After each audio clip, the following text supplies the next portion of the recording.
नमस्कार, कसे आहात सगळे? तर पुन्हा एकदा आपलं स्वागत आहे पायल रेसिपीज मध्ये। आज आपण मस्त अशी नवीन प्रकारची स्नॅक रेसिपी बघणार आहोत। त्यासाठी मी इथे अर्धा कप मैदा घेतलेला आहे। इथे माझा अर्धा कप म्हणजे 125 ग्रॅम एवढा आहे, तुम्ही बघू शकता।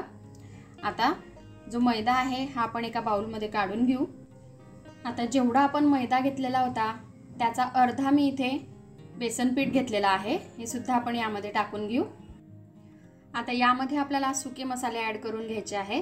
अगदी थोडीशी मी इथे हळदीची पावडर ऐड केलेली आहे, एक छोटा चमचा लाल तिखट, अगदी थोडासा गरम मसाला, एक छोटा चमचा जिरे आणि धण्याची पावडर। त्याचबरोबर आता यामध्ये आपण इटालियन सीझनिंग टाकणार आहोत। तुमच्याकडे असेल तर तुम्ही टाका, अदरवाइज तुम्ही यामध्ये चिली फ्लेक्स किंवा मग थोडेसे मसाले जिरे धणे एक्स्ट्रा टाकू शकता। आता मी इथे छोटा 1 चमचा इटालियन सीझनिंग टाकून घेतलेली आहे। त्याचबरोबर आता आपल्याला यामध्ये एक छोटा चमचा पावभाजी मसाला टाकायचा आहे। याने आपले जे स्नॅक्स आहेत हे अगदी वेगळ्या चवीचे आणि मस्त होतात। चवीनुसार आपण यामध्ये मीठ टाकून घेऊ। आता हे आपल्याला छान असं मिक्स करून घ्यायचं आहे आणि यामध्ये आता थोडं थोडं करून आपल्याला पाणी टाकायचं आहे आणि एक आपल्याला याचं बॅटर तयार करायचं आहे। कसं बॅटर करायचं आहे ते तर मी तुम्हाला दाखवणारच आहे, त्यासाठी व्हिडिओ शेवटपर्यंत बघा। आणि रेसिपी जी आहे ती अगदी झटपट तयार होणारी आहे, तुम्हालाही नक्कीच आवडेल रेसिपी। आणि आवडली रेसिपी तर चॅनलला सबस्क्राईब करा, फ्रेंड्स फॅमिली सोबत शेअर करा, त्याचबरोबर व्हिडिओला लाईक करायला विसरू नका। तर बघा इथे मी आता थोडं थोडं करून पाणी टाकते। असंच आपल्याला अंदाज घेत घेत पाणी टाकायचं आहे, एकदम भरपूर पाणी आपल्याला टाकून घ्यायचं नाहीये। तर हे बघा अशा प्रकारे आपल्याला याचं बॅटर तयार करून घ्यायचं आहे। तुम्ही याची कन्सिस्टन्सी बघू शकता, खूप पातळ पण नाहीये खूप घट्ट पण नाहीये, अगदी मीडियम आपल्याला याची कन्सिस्टन्सी ठेवायची आहे। हे बघा अशा प्रकारे वरतून टाकल्यानंतर अगदी हे खाली बॅटरला जाऊन मिळतंय, असंच आपल्याला हे करून घ्यायचंय। आता आपल्याला तव्याला थोडं तेल लावून घ्यायचं आहे। इथे तवा जो आहे हा छान असा गरम झालेला आहे। आता यावर आपल्याला जे बॅटर आपण तयार करून घेतलेलं होतं ते टाकायचं आहे। इथे मी 1 चमचा बॅटर हे टाकलेलं आहे आणि जसं आपण डोसा पसरवतो तशा प्रकारे आपल्याला हे बॅटर हे छान असं पसरवून घ्यायचं आहे। बघा मधल्या साईडने थोडंसं सुटायला लागलं की आपल्याला बॅटर पसरवायचं आहे। तर बघा लगेचच हा एक साइडने छान असा कोरडा होतो, आपल्याला आता त्याला पलटवून घ्यायचा आहे। हे बघा अगदी सहजपणे बाहेर निघतो हा। दुसऱ्या साइडने सुद्धा आपल्याला याला तयार करून घ्यायचा आहे। आणि अशाच वेगवेगळ्या प्रकारच्या मस्त स्नॅक्स रेसिपीज मी याआधी सुद्धा केलेल्या आहेत, त्या मी आय बटनवर तुम्हाला देईल, तिथे जाऊन तुम्ही नक्की बघा। म्हणजे त्या स्नॅक्स रेसिपीज सुद्धा तुम्ही घरी ट्राय करू शकता, खूप सुंदर लागतील तुम्हाला त्या रेसिपीज सुद्धा, तर नक्की जाऊन बघा। तर बघा आता हे दोघं साइडनं छान असं झालेलं आहे, आपण याला काढून घेऊ आणि अशाच प्रकारे बाकीचे सुद्धा तयार करून घेऊ।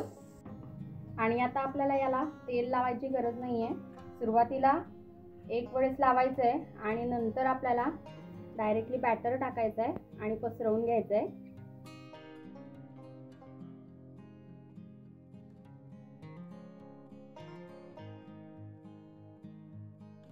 तर बघा इथे मी हे खूप सारे तयार करून घेतलेले आहेत। जेवढं आपलं बॅटर होतं तेवढं मी हे छान असे डोसे तयार करून घेतलेले आहेत, त्याचे अगदी सॉफ्ट आणि मस्त होतात हे असे आपल्याला हे करून घ्यायचे आहेत। आता पुढे काय करायचं आहे ते आपण बघूया। आता जो आपण डोसा केलेला होता त्याला आपल्याला अशा प्रकारे प्लेटवरती ठेवायचा आहे आणि याचा छान असा एक घट्ट रोल आपल्याला तयार करायचा आहे। हे बघा अशा प्रकारे रोलची जी शेवटची बाजू आहे हिला आपल्याला चिपकवून घ्यायचं आहे। तर त्यासाठी मी इथे 1 चमचा मैद्यामध्ये थोडंसं पाणी टाकून घेतलेलं आहे आणि आपल्याला हे अशा प्रकारे लावून घ्यायचं आहे। आणि हे बघा अशा प्रकारे रोल आपल्याला तयार करून घ्यायचा आहे। आता हा जो आपण रोल तयार करून घेतलेला आहे याला आपल्याला कट करायचा आहे, तर त्यासाठी मी इथे सुरी घेतलेली आहे आणि हे बघा अशा प्रकारे तिरकस आपल्याला हे कट करायचे आहेत। हे बघा, तुम्ही बघू शकता अशा प्रकारे. बघा किती सुंदर याला लेयर आलेले आहेत. असेच आपण बाकीचे सुद्धा कट करून घेऊ.